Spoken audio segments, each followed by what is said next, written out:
Bonjour Fred. Bom dia. Alors Fred, il nous vient du Brésil. Il a participé une fois au Biking Man Brésil et il nous vient du Brésil pour participer à ce Biking Man France qui va se dérouler cette dernière semaine de juin. Alors avec nous Cédric de France 24, hein, c'est notre traducteur officiel. Salut à tous. Salut Cédric. Alors pourquoi il a décidé Fred, après sa première expérience, de venir un petit peu en France pour faire ce Biking Man? Por que você decidiu de vir aqui em França para fazer outro Biking Man? Primeiro porque eu já fiz, né, o Bikeman Brasil, já conheço as provas do circuito, né? E França é a capital do ciclismo, né? E eu sempre acompanhei as provas do Tour de France e sempre tive vontade de vir ver o circuito aqui da França de ciclismo. E já estava no calendário, já tinha dito pro Axel que eu ia vir correr as provas do Bikeman da França. E aí eu tirei férias e vim fazer o Bikeman da França e vou fazer o Bikeman X em 3 semanas também. Donc Fred, il avait découvert le Biking Man Brésil l'année dernière, en 2021.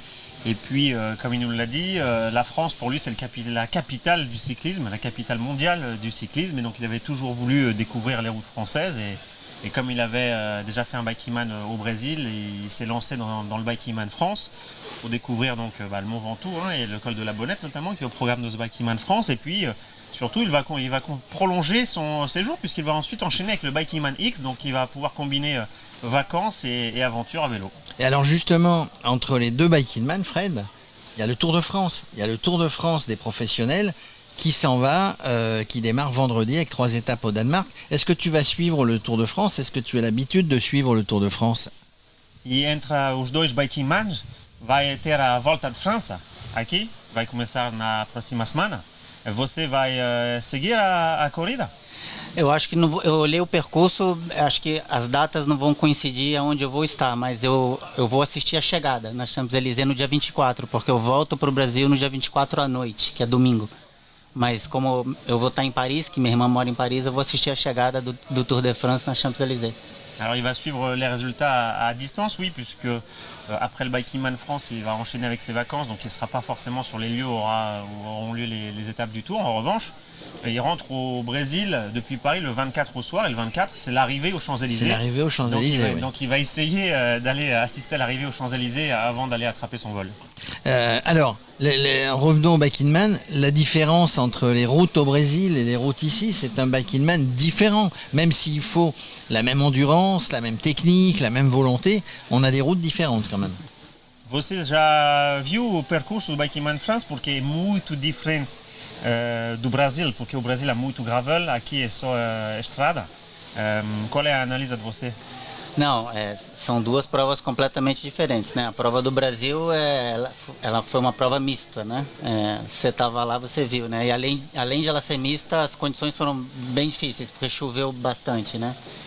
Foi uma prova bem dura. Tinha muita subida também, não chegava a ter a mesma quantidade de subida que tem aqui, mas as condições foram muito difíceis e o terreno do gravel foi muito difícil. Eu analisei a prova aqui, claro, mas o fato de ser 100% road, né, asfalto, ajuda bastante, né? A prova, teoricamente, ela é uma prova mais rápida, mas sobe muito também, né? Tem mais altimetria do que do Brasil. Eu acho que aqui, teoricamente, vai ser mais fácil do que foi o Bikeman Brasil. Donc il a bien analysé la différence entre le Biking Man Brésil et le Biking Man France. Évidemment, pour lui, les deux parcours sont totalement différents, puisqu'au Brésil, on le rappelle, c'est quand même une épreuve quasiment mixte entre gravel et route. Et surtout qu'en plus, les conditions climatiques avaient été compliquées avec les 2 premiers jours où c'était totalement la pluie jour et nuit. Donc ça s'est transformé très rapidement en boue. Ici, la différence pour lui, c'est surtout que ça sera de l'asphalte pur. Donc en dénivelé, il y a plus de dénivelé sur le Biking Man France que le Biking Man Brésil. Ça peut paraître plus difficile sur le papier, mais pour lui, ça sera quand même un peu plus simple à gérer, puisque il y aura peut-être de la pluie, mais en tout cas, il n'y aura pas les difficultés qu'impliquent des routes gravel. Et Fred, le vélo est très très très populaire au Brésil. Il y a beaucoup de gens qui font du vélo. No Brasil, o ciclismo é muito popular, há muita gente que vai de bicicleta. Sim, acho que não é como aqui na Europa, né? Acho que aqui é mais, porque o Brasil não tem jeito, é o país do futebol, né? Mas o ciclismo no Brasil está crescendo muito e principalmente em São Paulo o ciclismo é muito forte, né? Tem muita gente andando de bicicleta, muita gente usando a bicicleta, inclusive como meio de transporte mesmo, indo para o trabalho de bicicleta. E tem muita gente pedalando agora, fazendo o ciclismo como esporte mesmo, né? Tem bastante. Alors selon lui, le cyclisme au Brésil, c'est pas aussi populaire qu'en Europe, puisque le Brésil c'est d'abord le pays du football, mais il a remarqué que ces dernières années particulièrement, de plus en plus de gens se mettent au vélo. Il vient de la région de Sao Paulo, il y a déjà beaucoup de cyclistes dans cette région, et d'ailleurs c'était là-bas qu'avait eu lieu le Biking-Man Brésil. Pour lui, le vélo c'est surtout utilisé d'abord comme un moyen de transport pour la plupart des gens au Brésil, mais de plus en plus de personnes se mettent au cyclisme et sont séduits par la pratique du vélo au Brésil. On dit que quand on vient sur le Biking-Man en France, on a tout prévu, mais qu'il reste l'imprévisible. Est-ce qu'il y a quelque chose que tu crains sur ce Biking-Man France? Antes do Biking-Man, você tem plano, uma estratégia, tudo está pronto, mas há sempre surpresas. Qual é o medo de você nesta prova? Eu vim para aproveitar o percurso, né? Eu não vim para competir, eu vim para aproveitar o percurso. E aí eu acho que fica mais fácil você não errar, né? Porque uma prova de ultradistância, quando você vem para competir, errar fica mais fácil, né? Como eu vim para passear, apesar de ser uma competição, eu espero não ter surpresa, né? Então, mas não tem jeito, né? Uma prova de ultradistância, as surpresas elas aparecem. Mas a gente já está velho, né? Já está experiente com prova de ultradistância e se aparecer a gente administra, né? Donc lui il explique qu'il est venu ici d'abord pour profiter des paysages et profiter de la course. Il n'est pas dans un état d'esprit de compétition comme il a pu le faire par le passé dans ses diverses expériences. Parce que tout simplement il est venu du Brésil, donc c'est la première fois qu'il vient en France, il a envie de découvrir les paysages, donc il aborde la course plutôt sereinement.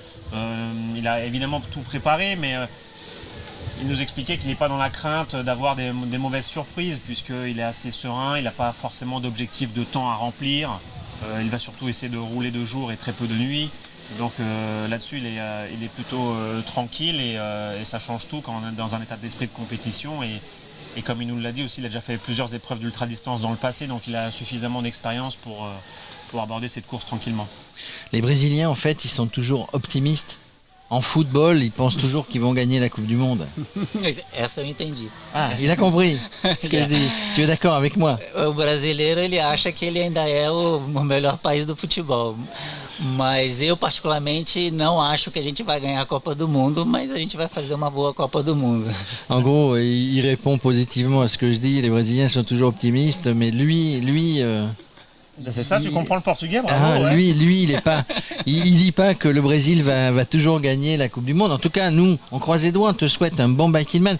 Pour finir, le meilleur joueur brésilien aujourd'hui, c'est qui en foot? Qual é o melhor jogador brasileiro hoje? Agora o Vinícius Júnior, não é mais o Neymar, não. Ah, allez, on annule l'interview. Parce qu'il nous dit que c'est Vinicius Junior du Real de Madrid et que c'est pas Neymar. Não é Neymar. Real Madrid. Merci Fred. Elle est du PSG. À bientôt, merci, bon Biking-Man. Merci.